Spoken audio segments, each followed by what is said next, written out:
Hello and welcome. You're watching Money Masterclass here on Money 9. मैं हूं कृष्ण कुमार और आज we're going to discuss what are the financial protocols that you need to follow during these COVID times. Financial preparedness के लिए आपको क्या क्या करना चाहिए step by step. And to do that, we have with us Mr. PV Subramaniam of subramoney.com joining us here on Money 9. Thank you so much for being with us, sir.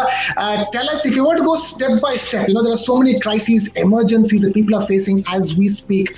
What is the step number one that everybody should have done by now? First is to do a proper audit of your name. Now, what happens is your name is very simple. It's Krishna Kumar. But if somebody's name is which can have multiple spellings, say Vishwanath can have a V or a W. Pooja can be a P-U-J-A or a P-O-O-J-A, right? So first, making sure that your name is in congruence in all the official documents, which means your PAN card, Aadhaar card, and passport, bank account, all of them should have exactly the same spelling, right? So first thing is get that right. Second, check out all the nominations. What happens is when you're younger and you're not married, say you're 22 and you did an investment, you were not married, so you may have made your mother the nominee. So now do you want your mother to be the nominee? So check whether your nomination is up to date. Somebody who has lost his mother or lost her mother should now make her husband or the wife the nominee. So that is important. Thirdly, when we make our investment, we're pretty careless. Husbands make the investments in their name. The wife could be a nominee or may not even be a nominee. That should also be avoided. So all your investments should be husband's name first and wife's name second if it is the husband's money. Wife's name first and husband's name second if it is the wife's money. And they should all have a nomination. When you're young, you could make your parents a nominee. And once your children are above 18, your children should be the nominee. So every investment should be either or survivor and have a nominee. This, I think, is step one, even before insurance and all. Because in case of death, the family will get nothing if the documentation, name and everything is not perfectly in place. So step one, get that right. All right. So clearly, documentation is getting the documentation right is step one, because be it a medical crisis or a financial crisis, the documentation, getting them exact and correct is the step number one. So thank you so much for enlightening us on that. I want to understand step number two, which is in these times, making sure that you are insured properly, because, and that doesn't necessarily mean that you have to get some kind of COVID insurance, isn't it? It's all about getting adequate medical insurance. In case you are not now, making sure you buy that first. Absolutely. See, one more thing which you have to worry about is if suppose the company is not doing well, a person who is working in a company which is not doing well, the company may not pay the premium for the group insurance. That can be a big threat, right? So if the company doesn't pay the premium, suddenly an employee will find that he is not insured. So step one, get adequate personal insurance with your own money. Right? So a person who is looking after his parents and his wife and children should make sure that he's got adequate insurance for his parents, for himself and for his children. And you said it perfectly, Krishna, when you said don't go and just get COVID insurance. You don't know what God plans for you. Generally get a big insurance and a top-up insurance and a super top-up insurance. That is what you need. You don't need a very big base medical insurance. Medical insurance base could be 5 lakhs, but get a super top up of another, say 20-25 lakhs. And that way you will be covered much better. Don't depend only on your corporate insurance from your company. That may not be adequate and that may be risky because the company may just decide not to pay because of the financial crisis. It's very, very slippery wicket there. Just want to ask one follow-up question on that front. So is it better that you go out and buy these entire family cover kind of medical insurance policies, because those invariably end up covering any uncertainty to any member of the family, including yourself? There are people with various ages. There's a 7-year-old and a 59-year-old. The premium will depend on the oldest person. So it may not make sense. Take individual policies. That is okay. The father could take his own policy, mother could take a policy, and you could take a family floater also.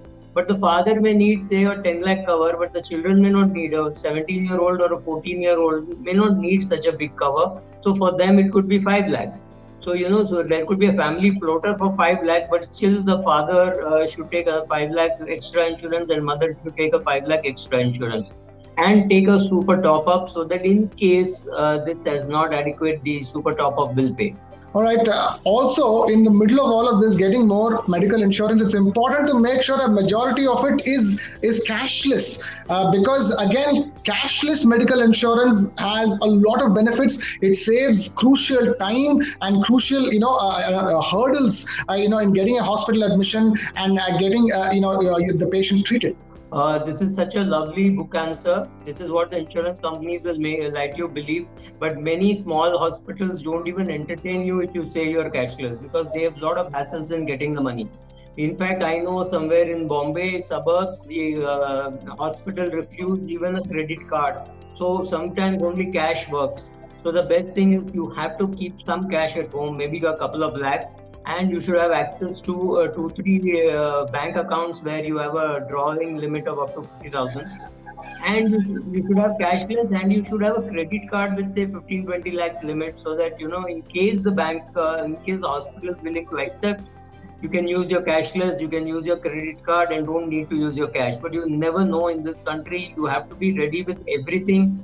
So I wouldn't say just cashless is enough. Cashless is not enough because many hospitals don't entertain cashless during crisis times. And once you get a bed, you're not going to have too much of a choice of whether you want to take it. So I think cashless is useful, but it's critical to have cash.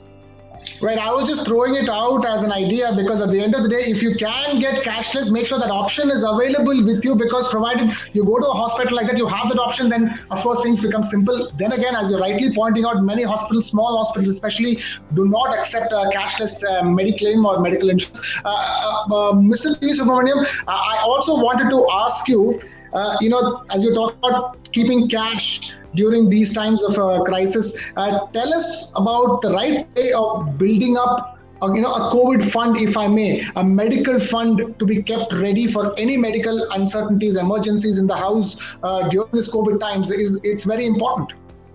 Best is to have friends who you can touch for 50,000 or 1 lakh. Create a group of 5-6 friends. Each person keeps 2-3 lakhs. Just in case of an emergency, you should be able to draw on each other. You should have an ATM card with which you can withdraw. Normally, the limit would be 50,000 rupees. So you can withdraw 50,000 every day. So that should be one. That should be a credit card. And your money, for heaven's sake, keep it in your savings bank account. Don't try liquid funds, etc. Last year, we had a nightmarish experience of an ultra short bond fund being stuck up for 1 year. Don't try any funny stuff. Bank account is good. Maybe your deposit, which can be broken with an ATM card, that is okay. Anything other than that is risky, and some cash at home is lovely to keep. 50,000, 1 lakh cash at home, and a few friends will all keep 2 lakhs so that in case of an emergency, you can call each other, send a WhatsApp message, and you will have 4-5 lakhs coming to your house. So I think that is the best thing to do. No fancy liquid fund, etc., which will take 3 days to get. Don't do that. Mr. P.V. Subramaniam, tell us, where does one invest in these times? Because fixed deposits are not giving the right returns. Markets are too risky. Where does one invest? Krishna, what happens is right now it will look like, you're taking too much risk by investing in equities. But cash is a horrible investment. Cash is a safety net. You need to keep cash, like you said, like we were talking about for a COVID emergency, etc. But if you want growth, you have to put money in equity. But don't put everything in. Put your toes in, put your ankle in, and slowly you can get into it. So do an SIP into an equity fund. Yes, it looks risky, but 6 months later, cash will look much worse than an equity fund, especially if the market goes up.